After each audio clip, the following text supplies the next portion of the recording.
Bonjour et bienvenue.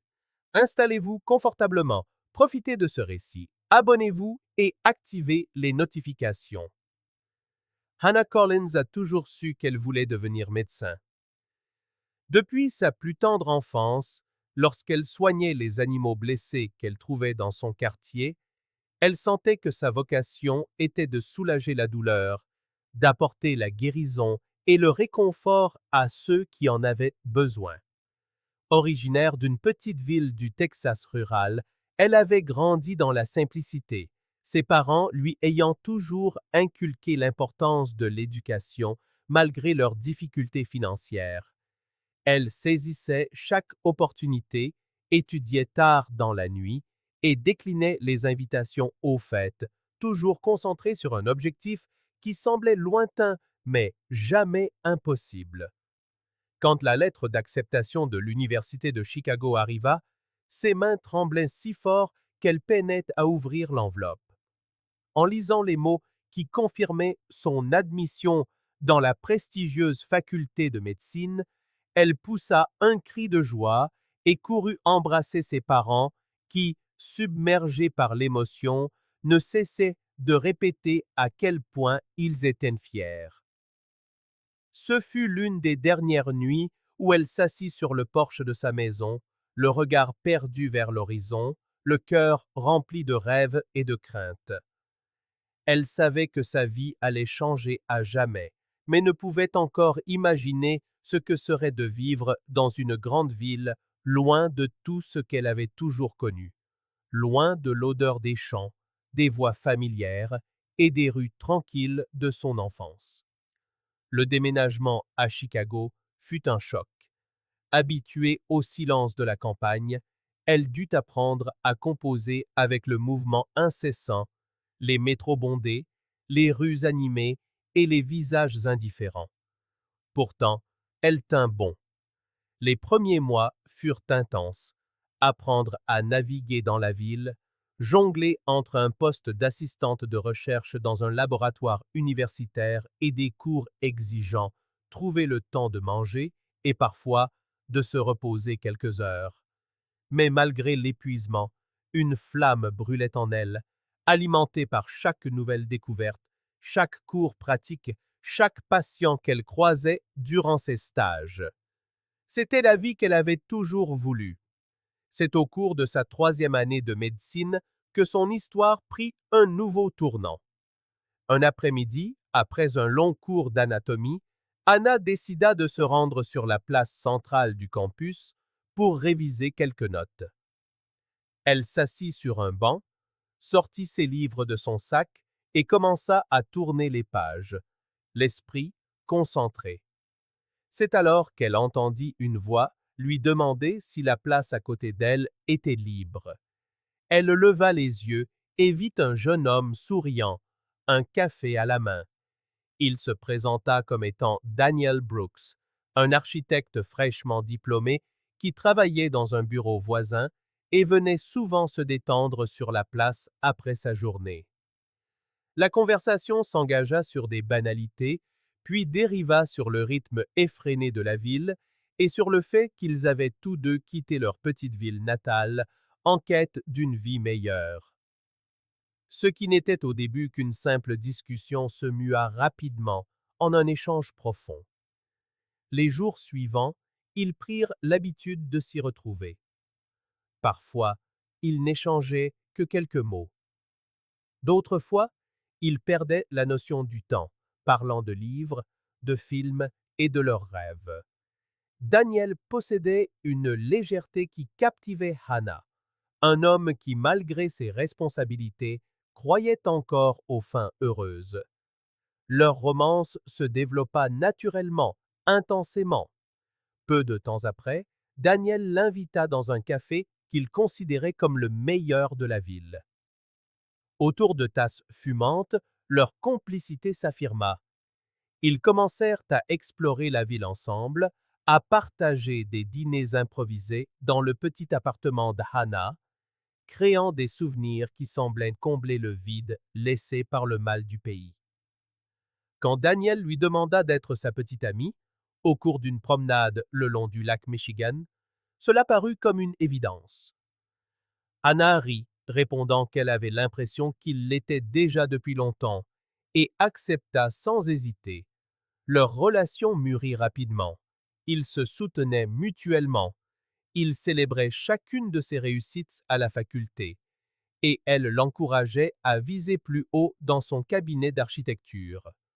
L'amour s'épanouissait, solide et discret, tandis qu'ils construisaient leur vie dans une ville qui, peu à peu, cessait d'être étrangère pour devenir leur foyer.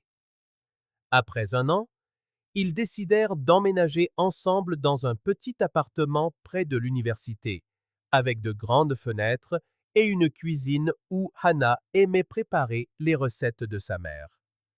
Leur quotidien était simple, mais heureux. Leurs soirées étaient rythmées par les séries, la lecture et de longues conversations. Leur lien paraissait indestructible.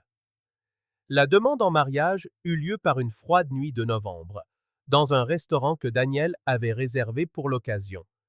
Il posa un genou à terre, sortit un petit écrin de sa poche et, la voix chargée d'émotion, demanda à Hannah de devenir sa femme. Les larmes aux yeux, elle dit oui. Quelques mois plus tard, ils se marièrent lors d'une cérémonie intime, entourés seulement de leurs proches. La célébration fut simple mais pleine de sens. Anna regardait Daniel avec la certitude qu'à ses côtés, elle construirait la vie dont elle avait toujours rêvé. La vie de couple apporta son lot de défis, mais renforça aussi leur union.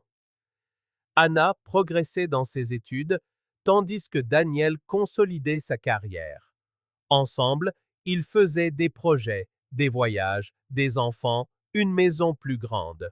L'amour semblait être le socle sur lequel tout le reste serait bâti. À ce moment-là, Anna croyait avoir enfin tout ce qu'elle avait toujours désiré. Avec le temps, la routine s'installa entre Anna et Daniel comme un poids silencieux. Les jours se ressemblaient sans surprise. Elle partait tôt pour des gardes interminables à l'hôpital universitaire, rentrant souvent épuisée, l'esprit encore occupé par les histoires de ses patients.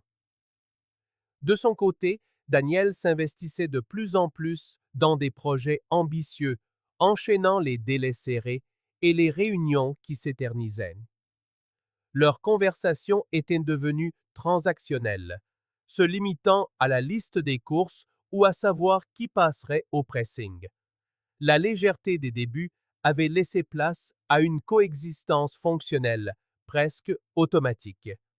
Anna sentait qu'elle s'éloignait d'elle-même. Elle ne se souvenait plus de la dernière fois qu'elle avait fait quelque chose par pur plaisir. Son corps lui envoyait des signaux de fatigue clairs. C'est en parlant à une collègue qu'elle reçut un conseil: s'inscrire à une salle de sport près de l'hôpital pour évacuer le stress. L'idée lui plut. Après avoir repoussé plusieurs jours, elle finit par s'inscrire et commença à y aller durant ses rares matinées de libre. C'est là qu'elle rencontra Jason Miller, l'un des coachs les plus populaires. Connu pour sa sympathie et son charme, il était toujours prêt à aider ou à engager la conversation. Anna le remarqua dès le premier jour, mais garda ses distances, concentrée sur ses entraînements avec la même discipline qu'elle appliquait à ses études. Jason, cependant, fut rapidement intrigué par cette femme si déterminée qui ne semblait chercher ni l'approbation ni l'amitié. Leurs interactions commencèrent subtilement. Il commentait sa technique, lui suggérait des corrections, la complimentait discrètement sur ses progrès. Anna le remerciait poliment, sans prolonger l'échange, mais se surprenait à repenser à leur brève discussion sur le chemin du retour. Elle ne comprenait pas pourquoi sa présence commençait à occuper une place dans son esprit, mais mettait cela sur le compte du vide affectif laissé par la distance de Daniel. À la maison, la situation ne s'améliorait pas. Daniel devenait de plus en plus irritable. le moindre détail le contrariait. Quand elle lui parlait de l'hôpital, il hochait la tête distraitement avant de replonger le regard dans son ordinateur. Le fossé émotionnel se creusait de semaine en semaine. Les nuits étaient silencieuses. Anna se sentait invisible dans sa propre maison. Pendant ce temps, à la salle de sport, Jason continuait son approche. Il l'invitait à des événements sportifs, lui proposait un café après l'entraînement. Anna déclinait toujours, prétextant un manque de temps. Jason respectait ses refus, mais ne se décourageait pas. Il lui montrait un intérêt sincère, l'écoutait attentivement parler de sa routine, posait des questions sur ses études. Il semblait s'intéresser à la personne qu'elle était, pas seulement à son apparence. Hannah commença à réaliser que Jason, contrairement à Daniel, voyait les détails qu'elle-même avait oubliés sur sa propre personne. Et bien que ce sentiment l'effrayât, il l'enveloppait d'une manière qu'elle ne pouvait expliquer. Ce n'était pas seulement de l'attirance physique, c'était le fait d'être vue, entendue, remarquée. Pourtant, elle tentait de rester concentrée, se rappelant constamment qui elle était, ses valeurs, l'amour qui l'avait unie à Daniel. Mais elle ne pouvait nier que cette présence attentive commençait à l'affecter. La salle de sport, initialement un exutoire physique, devenait peu à peu un refuge émotionnel. Cette nouvelle dynamique se déployait en silence, mais avec une intensité croissante, tel un fil invisible se tendant, prêt à rompre à tout moment. La journée commença comme tant d'autres. Anna se leva tôt, prépara rapidement son petit déjeuner et son sac de sport avant de partir pour l'hôpital. Daniel dormait encore. Le soir, en rentrant, elle trouva la maison en désordre. Avant même qu'elle ait pu dire un mot, Daniel arriva, irrité, critiquant l'état de l'appartement et lui reprochant d'aller à la salle de sport alors qu'il y avait tant à faire ici. Elle tenta de lui expliquer qu'elle en avait besoin pour sa santé, pour décompresser, mais il refusa d'entendre. La dispute éclata, violente. Les mots durs fusèrent, les accusations refirent surface, ravivant de vieilles blessures. À bout, Hannah prit son sac et sortit. Le claquement de la porte fut la dernière chose que Daniel entendit cette nuit-là. Elle se précipita vers la salle de sport, le cœur battant la chamade. Elle se changea machinalement et, quelques minutes plus tard, courait sur le tapis, comme si la vitesse pouvait effacer le souvenir de la dispute. Jason la vit et comprit immédiatement que quelque chose n'allait pas. Il s'approcha, lui demanda comment elle allait. Hannah esquissa un faible sourire et répondit qu'elle avait juste besoin de se concentrer. Il respecta son espace, mais resta à proximité. À la fin de sa séance, il lui proposa d'aller prendre un café, suggérant que cela pourrait l'aider à se changer les idées. Anna hésita, puis, lasse de toujours refuser poliment, elle accepta. Le café se transforma en une longue conversation. Jason l'écouta attentivement, tandis qu'elle se confiait sur sa routine épuisante, la distance avec son mari, la solitude qu'elle ressentait. Il lui dit qu'il avait toujours admiré sa force et sa détermination. Ces compliments, qu'elle n'avait pas entendus depuis si longtemps, la touchèrent profondément. Elle se sentit reconnue, vue, comme cela n'était pas arrivé depuis des lustres. La conversation était fluide.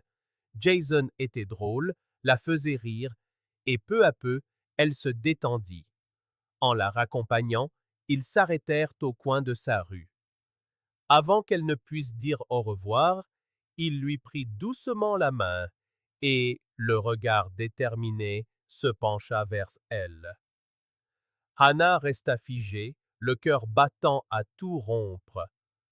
Pendant quelques secondes, elle lutta contre l'impulsion, pensant à Daniel, à leur mariage.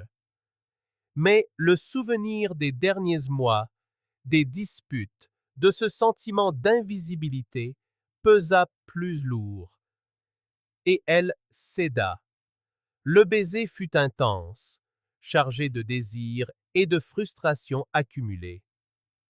À cet instant, quelque chose en elle se brisa, ou peut-être se libéra. Elle savait qu'elle venait de franchir une ligne de non-retour. Jason l'invita chez lui, et sans un mot, elle le suivit. La nuit qu'ils partagèrent fut un mélange de passion, de culpabilité et de soulagement. Pour la première fois depuis longtemps, Anna se sentit désirée, vivante. Le lendemain matin, après de nombreux appels et messages sans réponse de Daniel, elle se leva, s'habilla et rentra chez elle. En entrant, elle vit Daniel endormi sur le canapé. Elle passa devant lui en silence, alla directement dans la salle de bain et resta immobile devant le miroir, fixant son reflet comme pour tenter de comprendre qui elle était devenue. La trahison pesait lourdement, mais il y avait aussi un étrange sentiment de délivrance. Quand Anna sortit de la salle de bain, Daniel s'éveilla. Il se frotta les yeux et, d'une voix rauque, lui demanda sans détour « Où as-tu dormi ?» Anna se figea une seconde, prit une profonde inspiration et répondit d'un ton calme mais délibéré. « Chez une amie, je ne voulais pas me disputer avec toi. J'ai préféré passer la nuit ailleurs. » Daniel resta silencieux, la dévisageant d'un air suspicieux et las. Il ne posa pas d'autres questions. Il se leva, ramassa son ordinateur et les canettes vides, et se dirigea vers la cuisine. Pour le moment, cette réponse semblait lui suffire. Les jours suivants, Hannah tenta de reprendre sa routine comme si de rien n'était, évitant le regard de Daniel et les conversations profondes. Lui, absorbé par son travail, ne remarqua rien. Mais Hannah portait un secret qui la consumait.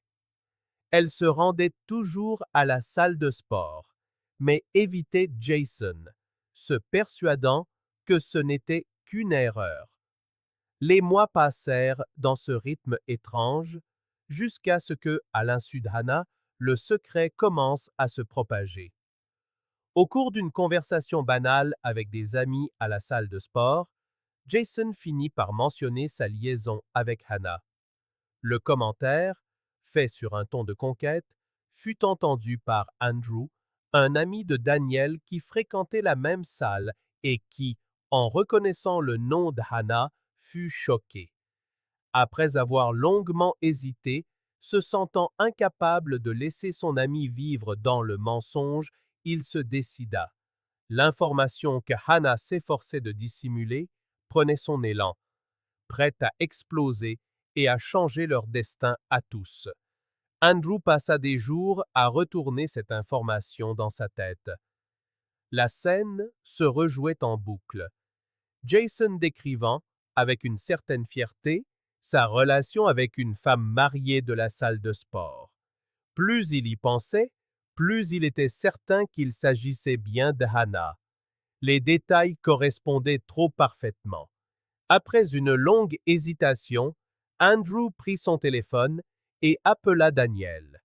Il alla droit au but, avec la franchise de celui qui préfère une douleur immédiate à une souffrance prolongée. Il raconta à Daniel ce qu'il avait entendu, mentionna le nom de Jason et décrivit la situation aussi objectivement que possible. À l'autre bout du fil, ce fut le silence. Un silence si dense qu'Andrew demanda même s'il était toujours là. Daniel répondit par un simple « oui » et raccrocha aussitôt. Il posa le téléphone sur la table et resta immobile, le regard fixé dans le vide. Son corps tout entier semblait peser une tonne, comme si le sol venait de se dérober sous ses pieds. Son cœur battait de manière irrégulière. Il erra dans la maison, ouvrant et fermant des tiroirs sans but, comme s'il cherchait quelque chose qui pourrait l'aider à comprendre. Il prit une bière dans le réfrigérateur, l'ouvrit, mais l'abandonna sur le comptoir. Il ne pouvait ni boire, ni manger, ni même penser clairement. Ce soir-là, Anna rentra à la maison comme si c'était un jour ordinaire. Elle posa son sac à sa place habituelle et se dirigea directement vers la chambre pour se préparer à prendre une douche. Daniel la suivit, prit une profonde inspiration, et lorsqu'elle sortit de la salle de bain, s'essuyant encore les cheveux, il posa la question qu'il avait répétée en boucle dans sa tête. Il n'éleva pas la voix, ne manifesta aucune colère explicite. Il demanda simplement: Y a-t-il quelque chose que tu voudrais me dire? Surprise par son ton calme, Hannah hésita avant de répondre. Elle tenta de dissimuler, lui demanda si tout allait bien, mais il répéta la question, d'une voix plus ferme cette fois. Hannah, y a-t-il quelque chose que je devrais savoir? À cet instant, elle comprit qu'il savait déjà. Son regard n'était pas celui du soupçon, mais de la certitude.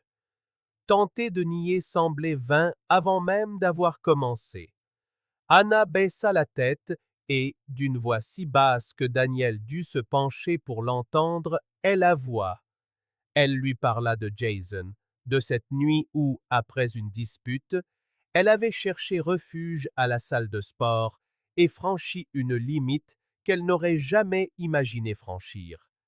Elle admit l'avoir regretté dès le lendemain, avoir tenté de prétendre que rien ne s'était passé, mais ne pas avoir eu le courage de dire la vérité.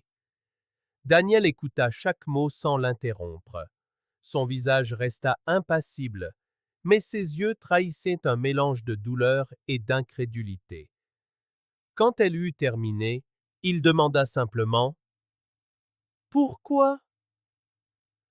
Hannah tenta de s'expliquer, évoqua la distance qui s'était creusée entre eux, la solitude qu'elle ressentait à la maison, le sentiment d'être devenue invisible. Mais chaque justification sonnait creux, insuffisante face au mal qui était fait. Daniel ne cria pas, ne fit aucune scène. Il se contenta de tourner les talons et de quitter la pièce. Il alla dans le salon, attrapa une valise dans le placard et revint dans la chambre sans un mot. Il ouvrit l'armoire et commença à y placer les vêtements d'Anna, les pliant machinalement comme s'il accomplissait une tâche qui ne demandait aucune réflexion. Anna, paralysée, ne faisait que regarder. Elle tenta de parler, d'arrêter son geste, mais les mots moururent dans sa gorge. Daniel ferma la valise, la posa près de la porte, la regarda une dernière fois et dit d'une voix ferme: Je veux que tu partes. Impuissante, elle se saisit simplement de la valise et sortit, franchissant ce seuil qu'ils avaient passé tant de fois avec joie et amour, portant désormais le poids d'un choix qui avait tout détruit. Dans les jours qui suivirent, Daniel sombra dans une sorte d'engourdissement. Il se retira du travail, ignora les appels de ses amis, s'éloigna de sa famille. La maison, autrefois organisée et pleine de projets, devint silencieuse, emplie de l'odeur aigre-douce des canettes de bière accumulées et des repas à moitié terminés. Chaque recoin semblait porter son empreinte, bien que tout fût désormais vide. Les coussins qu'elle arrangeait, les livres qu'elle lisait, les tableaux qu'ils avaient choisis ensemble, tout semblait maintenant se moquer de lui rappelant à chaque seconde ce qu'il avait perdu. Ses collègues tentèrent de l'aider, mais Daniel refusa d'en parler. Il se contenta de dire qu'il faisait face à des problèmes personnels et qu'il avait besoin de temps. Peu à peu, il commença à manquer le travail plus souvent qu'à s'y rendre, rata des échéances, laissa des clients en attente et inévitablement, les associés de son cabinet remarquèrent que quelque chose n'allait pas. Ils le convoquèrent pour une discussion, lui offrirent leur soutien, mais il choisit de s'éloigner. Il demanda un congé, prétextant des raisons de santé. La vérité, c'est que sa santé était déjà compromise, non seulement physiquement, mais aussi émotionnellement. L'alcool devint un compagnon fréquent, comblant les heures vides et faisant taire temporairement la douleur.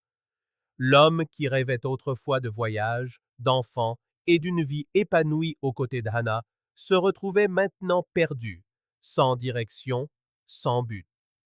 Le temps passait sans qu'il s'en aperçoive. Les jours s'étiraient, indifférents à sa souffrance. Cette liaison n'avait pas seulement brisé leur mariage, elle avait brisé Daniel lui-même, laissant à sa place quelqu'un qu'il peinait à reconnaître dans le miroir.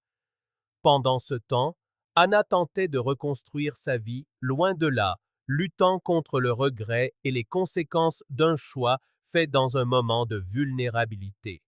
Aucun d'eux n'imaginait alors que le destin leur réservait encore des retrouvailles inattendues qui allaient complètement changer le cours de leur histoire et rouvrir des blessures que l'on croyait depuis longtemps cicatrisées. Le temps passait sans demander la permission. Daniel continuait d'exister plus que de vivre, car la vie qu'il connaissait s'était arrêtée au moment où Hannah avait franchi la porte avec cette valise. Les jours se confondaient en une succession d'heures vides et sans signification. Le travail passa au second plan, tout comme les amis. Les fêtes passèrent inaperçues, les dates importantes furent ignorées, les saisons changèrent sans qu'ils s'en rendent compte. L'homme qui rêvait autrefois d'une famille, d'une maison remplie de rires et d'histoires, se réveillait chaque jour sans attente ni désir. Durant les premières semaines qui suivirent la séparation, Anna évita tout contact avec Daniel, pensant que c'était mieux ainsi, pour laisser le temps apaiser la douleur et guérir les plaies. Et peut-être que cela fonctionna un temps, mais lorsque le test de grossesse confirma qu'elle attendait un enfant, le sol se déroba également sous ses pieds. Elle envisagea de le dire immédiatement à Daniel, mais le souvenir de son expression ce dernier soir, ce regard durci, cette absence totale d'amour, la retint. Anna en conclut qu'il ne l'accepterait pas, qu'il la mépriserait peut-être encore plus, et décida de continuer seule, comme tant d'autres femmes qu'elle connaissait et admirait. La grossesse se déroula en silence, marquée par des rendez-vous médicaux en solo et des nuits passées à pleurer, un oreiller serré contre elle, en imaginant comment les choses auraient pu être si tout s'était passé différemment. Le regret devint un compagnon constant, mais la vie avançait, et avec elle, la petite vie qui grandissait en elle.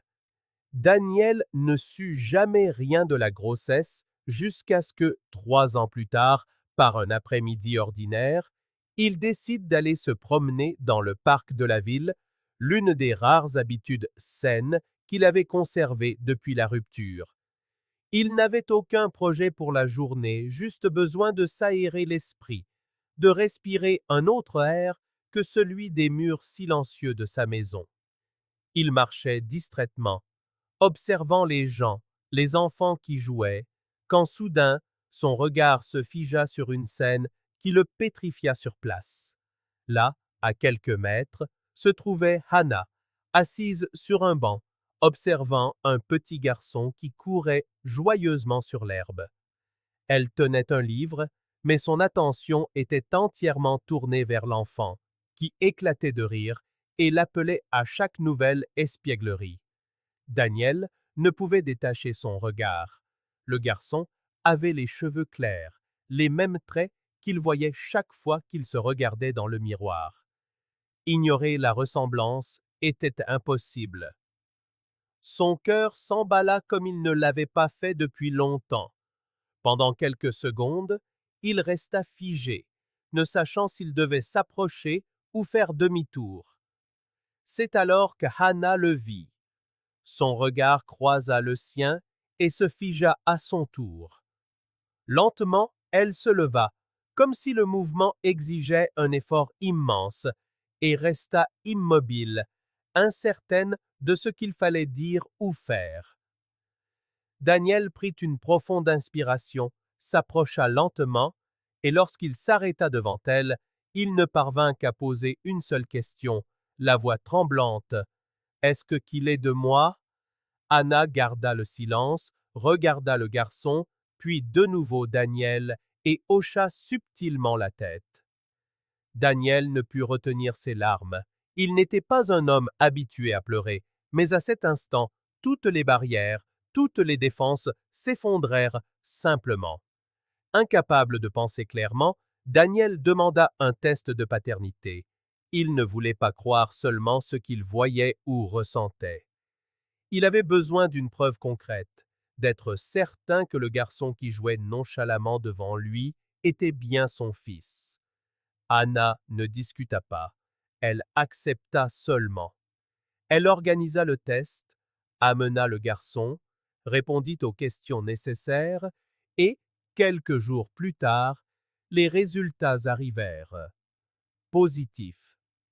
Daniel tenait l'enveloppe de ses mains tremblantes, l'ouvrit, lut le résultat et, en confirmant ce qu'il savait depuis l'instant où il avait vu le garçon, il s'assit, immobile, essayant d'absorber cette nouvelle réalité.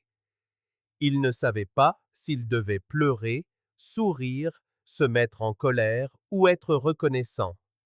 Il était confus, mais au sein de cette confusion, quelque chose commençait à se mettre en place. Un désir intense de récupérer le temps perdu, de connaître son fils, d'être présent, d'être un père. Quelques jours plus tard, il alla trouver Hannah. Il demanda à lui parler, dit qu'il avait besoin de tout comprendre, de savoir comment elle avait pu traverser une grossesse et élever un enfant seul pendant que lui se noyait dans l'alcool et la tristesse, sans savoir que son fils existait dans la même ville. Hannah expliqua tout, ses peurs, ses regrets, sa culpabilité, et s'excusa de ne pas lui avoir dit. Elle raconta qu'à de nombreux moments, elle avait failli l'appeler, mais que l'orgueil et la honte l'en avaient toujours empêchée. Daniel écouta chaque mot sans l'interrompre, se contentant d'assimiler le tout. Quand elle eut fini, il demanda seulement s'il pouvait apprendre à connaître le garçon, s'il pouvait être présent, même lentement, même si le garçon ne savait pas encore qui il était. Hannah, émue, répondit que oui. Ainsi, prudemment et lentement, ils commencèrent à renouer le contact. Les premières interactions furent subtiles. Des rencontres au parc, de courtes sorties, des moments où Daniel observait son fils et se laissait peu à peu envahir par l'amour qui naissait sans effort, simplement parce qu'il existait. Le garçon, curieux et joyeux, appréciait la compagnie de ce nouvel ami, comme il l'appelait, sans se rendre compte qu'il était en réalité son père. Jusqu'au jour où Hannah décida qu'il était temps de lui dire. Elle les réunit tous les deux, s'assit à côté de son fils et lui expliqua doucement que l'homme qu'il aimait rencontrer n'était pas seulement un ami, mais son vrai père. Le garçon les regarda tous les deux, sourit largement et courut serrer Daniel dans ses bras, comme si la nouvelle ne faisait que confirmer ce que son cœur, d'une manière ou d'une autre, savait déjà. À partir de ce jour, tout changea.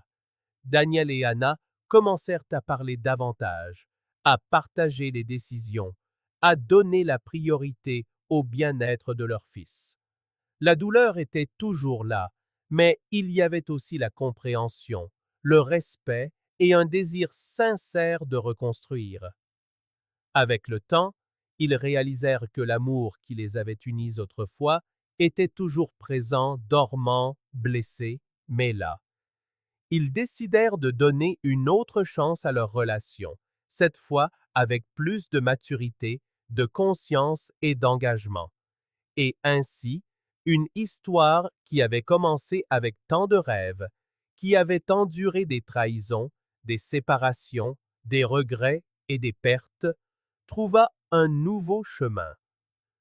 Il ne s'agissait pas de retrouver ce qui avait été perdu, mais de construire quelque chose de nouveau sur des bases plus solides, avec des choix plus responsables. Daniel, Anna et le petit Daniel Junior formèrent une famille qui, malgré toutes ses cicatrices, découvrit la véritable essence de l'amour à travers le pardon et le dépassement des épreuves.